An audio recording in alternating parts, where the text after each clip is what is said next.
Bonsoir à tous, bienvenue sur la chaîne toujours proche des populations. Ravi de vous retrouver pour votre journal. Voici les titres de ce début de semaine. Dans le sud de la Côte d'Ivoire, l'état de dégradation avancée de la route internationale à Boisseau-Noé inquiète les populations. La pluie a provoqué l'effondrement de la voie. Le constat de nos reporters dans quelques instants. La guerre Israël-Hamas à la une de l'actualité internationale formelle. Le Premier ministre israélien exclut tout cessez-le-feu qui serait, selon lui, une reddition face au Hamas. Merci pour votre fidélité. Ouvrons cette édition dans la région du Sud Komoué, où la route à Boisseau-Noé sur l'axe international Abidjan-Lagos se trouve dans un état de dégradation avancée. Une voie qui se fondre au fil des saisons de pluie et sous le poids des gros camions. Les villageois sont donc inquiets. À travers ce constat, nos reporters Théodore Zouzou, Gilles Tounien, Mian Paterne, Seydou Ouattara et Clément Boko tirent la sonnette d'alarme. À Lakro, village de la sous-préfecture de Noé, département de Tiapoum, dans la région du Sud Komoué, à l'est du pays. Cette bourgade où vivent des planteurs de palmiers à huile, d'EVA et bien d'autres produits de rente est traversée par la voie internationale à Boisseau-Noé. Cette route est menacée par un trou qui inquiète les villageois. Je vis ici, j'ai envoyé ma voiture au garage. Vraiment, le positionnement n'est pas bon. C'est un coin qui est très dangereux. Ça nous fait très peur. Des craintes vraiment justifiées. Au sortir d'Alakro, en direction de la ville frontalière de Noé, tout juste après le pont, la terre s'est effondrée, laissant les barres d'appui du garde-fou du pont apparentes.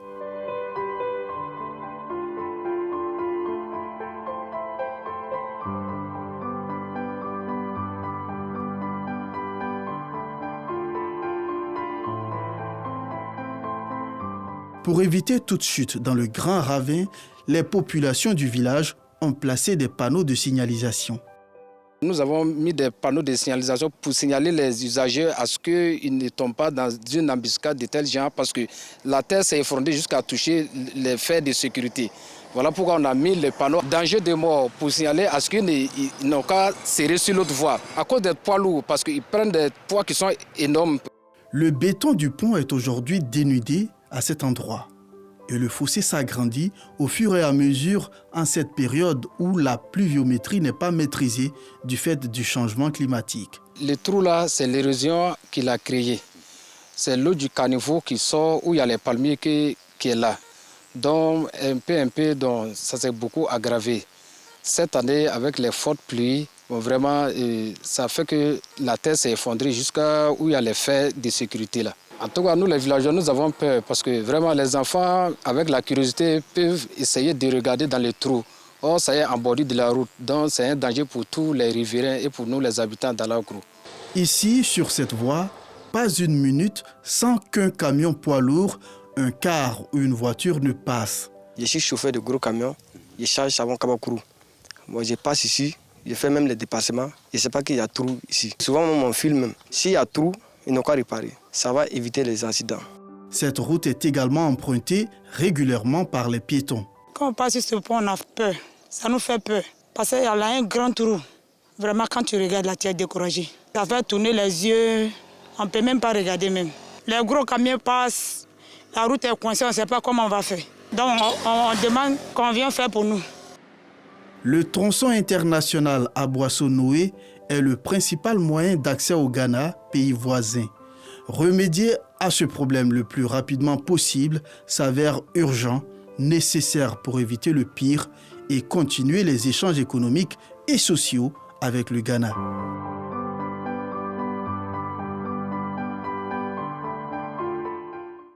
La route précède le développement, dit-on, mais la situation présentée à l'instant risque de contredire ce dicton, vivement qu'une solution rapide soit trouvée. Parlons à présent de transport maritime. La Direction générale des affaires maritimes et portuaires vient de lancer une opération dénommée Tolérance Zéro. Elle vise à assurer la sécurité des usagers du plan d'eau lagunaire. Cette action s'inscrit dans le cadre des festivités des fêtes de fin d'année et de la Coupe d'Afrique des Nations. Des précisions avec nous, Sangaré et Kader Bachil.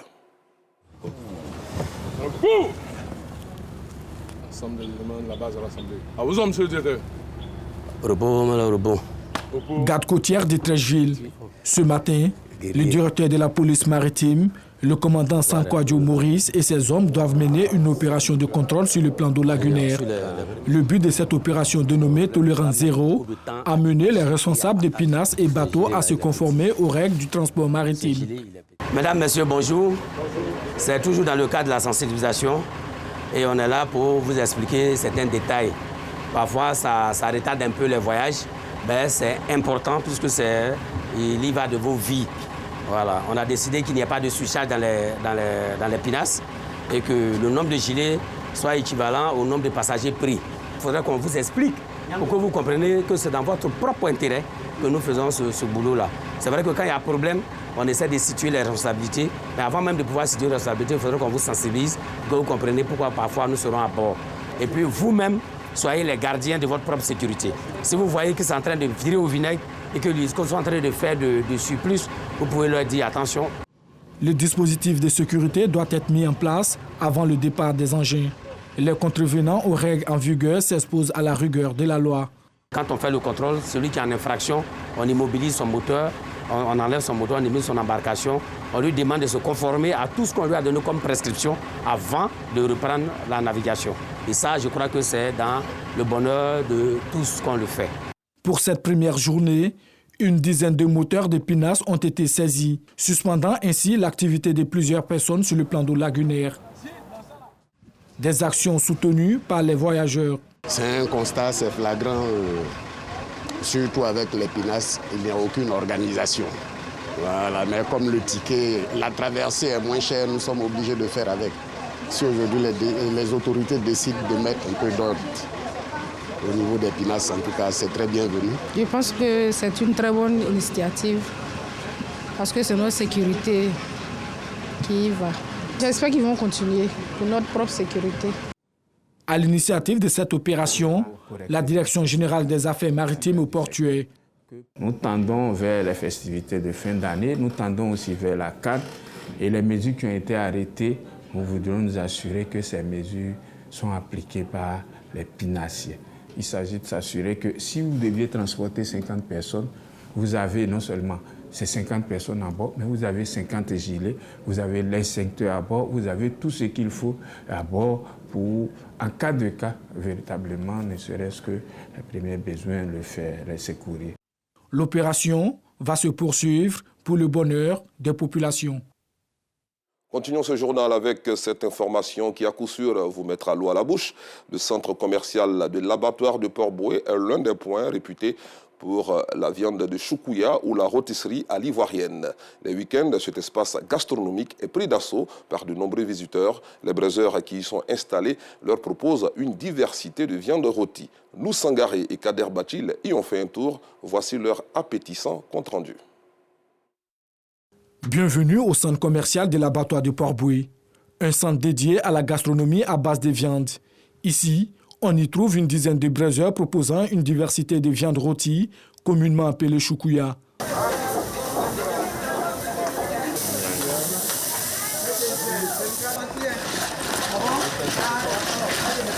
Du poulet braisé, aux méchouilles de mouton et de bœuf, en passant par des lapins au four, du kédionoud sauté, bref, tout y est pour régaler les papilles des clients.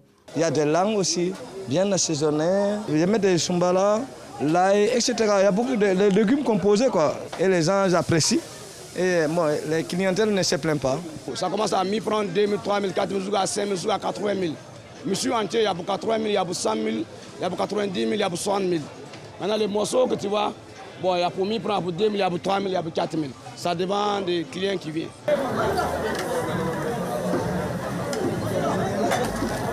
Oui. Abdoul est l'un des braiseurs de ce centre. Dans la cuisine, il s'active à satisfaire la commande d'un client. Ça, c'est les viandes de mouton à pommes de terre, petit foie. Voilà, c'est emballé. Quand on a emballé le fini, si on a mis dans le feu, 1 heure de temps avant de cuire. Grâce à son ambiance et sa gastronomie, ce centre commercial est le lieu choisi par bon nombre de personnes les week-ends. Tout le monde est là, les jeunes, les vieux, tout le monde est là. Et quand on est là, vraiment l'ambiance est telle que vraiment ça nous réjouit le cœur, quoi. Là, j'ai commandé, on a fini de manger. On doit aller à la maison, on est venu prendre pour les enfants. C'est le paquet que vous voyez là. On va leur apporter, ils seront très heureux. J'ai fait 15 ans à l'intérieur du pays, ça fait 3 ans que je suis là et c'est la première fois que j'arrive ici. Et je vois qu'ici c'est un autre monde et je vois qu'il y a une ambiance exceptionnelle. C'est l'endroit idéal parce que on a la bouffe, on a le calme et puis bon, on a la convivialité entre amis et entre passants aussi. C'est dans cette quête de convivialité que Amisha et ses amis ont décidé de se retrouver dans ce centre commercial pour célébrer l'anniversaire d'un de leurs. On est venu au moins prendre un repas pour partager une manière de lui souhaiter encore un heureux anniversaire. Ces cuisiniers-là, vraiment, ils font des merveilles. Et donc c'est un endroit et un cadre vraiment rêvé pour célébrer ces genres de moments-là. Le centre commercial de l'abattoir de Port-Boué est l'un des points réputés pour la viande de choukouya ou la rôtisserie à l'ivoirienne. Et quand arrive le week-end, les visiteurs viennent de partout pour se recréer dans cet espace gastronomique. Parlons à présent sensibilisation à la paix et vivre ensemble. Célébrer l'anniversaire de naissance du prophète Mohammed, c'est aussi exhorter la communauté nationale à la culture de la paix et du vivre ensemble malgré les diversités religieuses, éthiques, culturelles et politiques. C'est la quintessence du message du Cheikh Ahmad Tidiane Koné, guide spirituel de l'ONG Al-Ikwat, à l'occasion de la 12e édition du Maoulid de la paix. Les détails avec Yacouba Koulibaly et Anicette Konan-Blessing.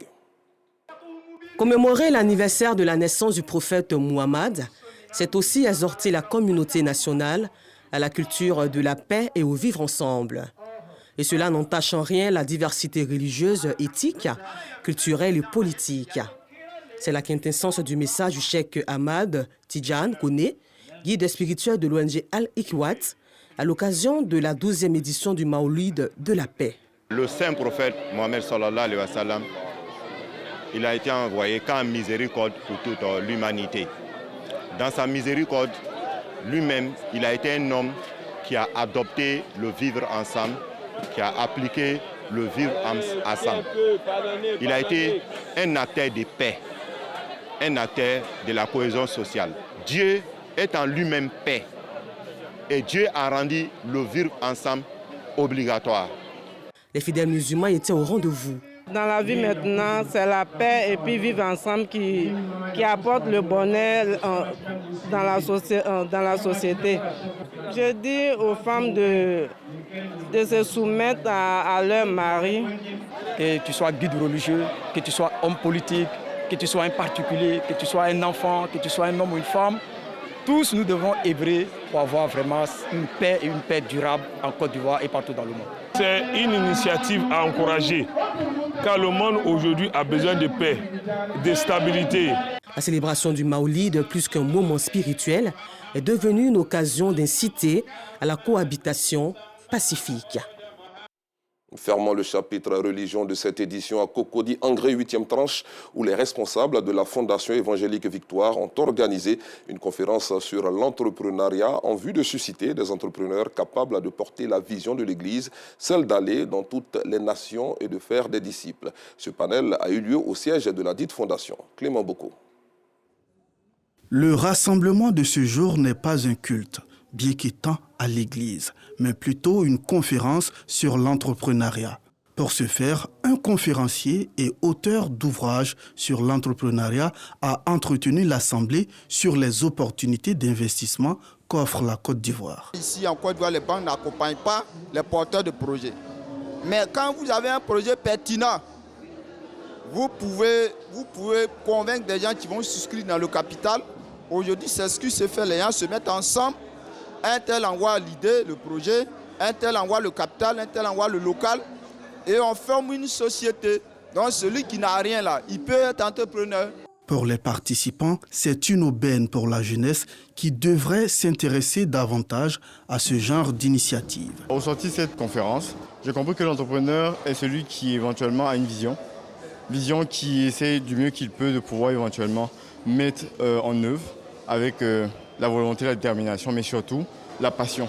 Parce que je pense que de là naît plusieurs choses. C'est surtout que l'entrepreneuriat est une clé pour être autonome et une clé vraiment importante également dans nos églises aujourd'hui parce qu'on ne peut pas rester sans rien faire. Et l'entrepreneuriat est donné à tout le monde. Il faut savoir seulement vraiment s'organiser pour pouvoir faire les choses bien correctement. En plus de la conférence, il y a eu des panélistes. tous des chefs d'entreprise qui ont partagé leurs expériences avec le public.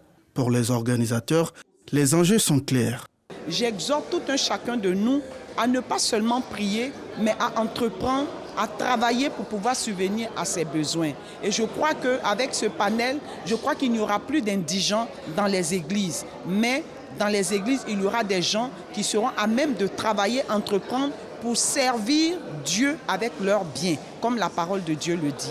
La Fondation évangélique Victoire entend multiplier ce genre de rencontres pour inciter les chrétiens à devenir des entrepreneurs à succès. Une initiative de la Fondation évangélique Victoire à saluer car l'entrepreneuriat est un levier important pour la création de richesses. Parlons culture à présent. La ville de Grand-Bassam vibre depuis quelques jours au rythme de l'Abissa 2023. Après le Siédou, ou Semaine silencieuse, la deuxième phase de cette édition se veut plus festive. Elle s'est ouverte hier par le Gouazo ou la remise du tam-tam sacré à 7 familles par le roi d'Enzima Kotoko. Reportage Victoria Ngwa.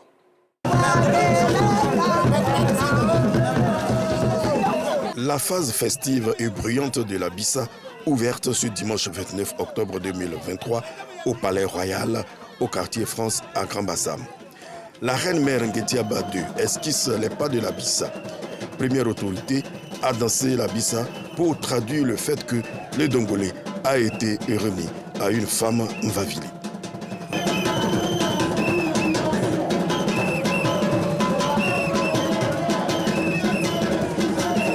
Nous sommes au quartier France pour vivre le Gouazo, cérémonie marquant la seconde phase de la célébration de l'Abissa. Il s'agit ici de la remise officielle et publique de l'Edongolé ou le tambour sacré au peuple par le roi.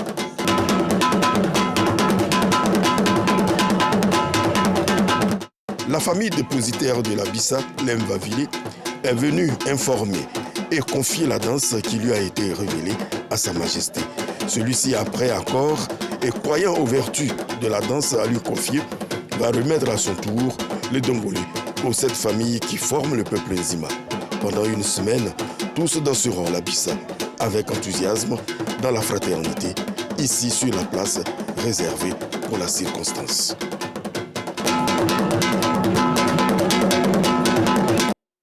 Hors de chez nous, une délégation de l'Organisation internationale de la francophonie est arrivée en RDC pour mener un audit du budget opérationnel des Jeux de Kinshasa en pleine polémique autour du coût de l'événement, ont annoncé ce lundi les organisateurs. Cette mission, qui va durer 5 jours, était prévue de longue date et n'a pas été déclenchée par le scandale qui a éclaté le week-end dernier, souligne le service de communication du Comité national d'organisation des 9e Jeux de la francophonie qui se sont tenus du 28 juillet au 6 août dernier.